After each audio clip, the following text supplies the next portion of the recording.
আব্বা পাঠালো ঘাস কাটতে, কলা বাগানটা পাহাড়ে দেখা, তাই বললো।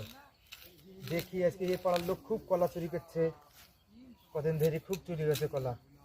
আজকে তো কলা চুরি করতে আসনু, আজকে তো কাকার ছেলে আছে, আজকে মনে হয় ধরে ফেলবে।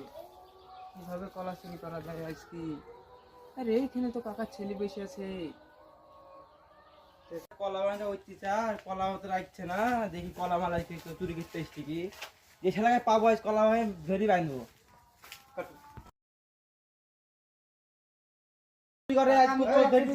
আমি মোচা কাটছি না। না না, তুমি মোচাটা কাটা তো অন্যায়, তো মোচাটা কাটা অন্যায় না। ঠিক আছে, মোচাটা কাকা, কাটছো, কাটবো না। কলা চুরি করতে এসছে, বাংলা করে বলছে মোচা কাটিছি। মোচা কাটতে এসছি কাকা, আমি কলা কাটতে আসি। এই আমার ডেলি ডেলি কলা চুরি হয়, তুমি জানো না নাকি? কলা গাছই কবে কাটলি যে ঠিক আরে করবে না? মুখে তোমাকে সেদিন বললো না আমি, হ্যাঁ, কাটি লিখেছে। আমি তো কলা কাটিনি কাকা। ইসে কে কেটেছে কলা গলা? তুই এই সব কলাগুলো কে কেটেছে তাহলে বলো দেনে?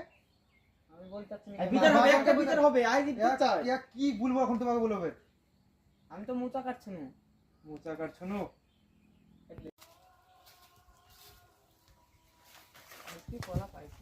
এই শালাকে পাইছি, প্রতিদিন কলা চুরি করে না? আমি কলা কাটিনি না কাকা। না, আমি কলা কাটিনি, আমি প্রতিদিন কলা মোচা কাটা। কাটতে এসছি। চলো কাকা চলো। কাকা আমি কলা কাটিনি।